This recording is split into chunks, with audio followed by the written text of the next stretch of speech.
Hi friends, சூதுக்கவும் part 2.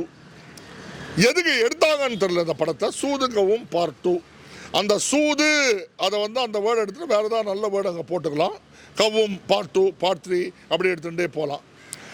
எல்லா படமும் part 1 part 2 வந்ததுன்னா பார்ட் 2ஓட ஸ்டோரி ஏதாவது ஒரு விதத்துலையாவது வித்தியாசப்படும்.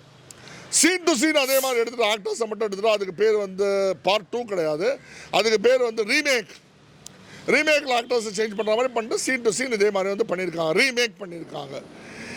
என்ன யூஸ் இந்த மாதிரி ரீமேக் பண்ணதுனால? இப்போ வர படத்தில் இந்த இயர் வந்த படத்தில் இதுதான் இருக்கிறதுலே வேர்ஸ்ட் மூவி. 11 வருஷம் கழிச்சு எடுத்து கொடுத்த ப்ரமோஷனுக்கும் பில்டப்புக்கும் the worst movie which has come this year சூதுக்கவும் பார்ட் 2. கருணாகரனை பார்த்தா அவ்வளோ இரிட்டேட்டிங்காக இருக்கு. அவரோட கேரக்டர் நல்ல காமெடியன், நல்ல பேசுறது. இப்போ ஒரு ஹீரோ அட்டம் கூட ஏதோ ஒரு படத்தில் பண்ணார். சரி, கருணாகரன் தானா? Mirchi Siva seasoned comedian.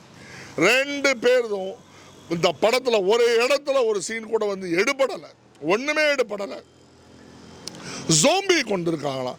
Zombie audience தான் வெறியாயிட்டு தியேட்டர் உள்ளே ஒருத்தர் கடிச்சுக்க ஆரம்பிப்பாங்க, ஒருத்தர் கடிக்க ஆரம்பிப்பாங்க, டிராகுலா மாதிரி. எனக்கு அவ்வளோ அபத்தமாக இருக்குது இந்த படம். எதுக்கு பார்ட் 2 எடுத்தாங்க? பார்ட் 1க்கு விஜய் சேதுபதி நடித்தார், பார்ட் 2ல் சிவா நடிக்கிறான்னு காமிக்கிறதுக்கா?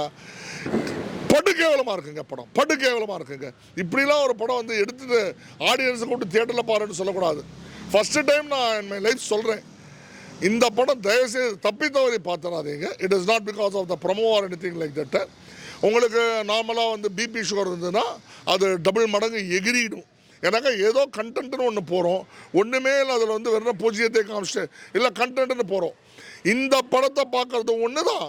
அந்த தியேட்டரில் போய் 2.5 மணி நேரம், அதாவது 1 மணி நேரம் 40 நிமிஷம் அந்த படத்தோட ரன்னிங் டைமு. வெறும் அந்த ஒயிட் ஸ்க்ரீனை பார்த்துட்டு வந்துடும் அதுதான்.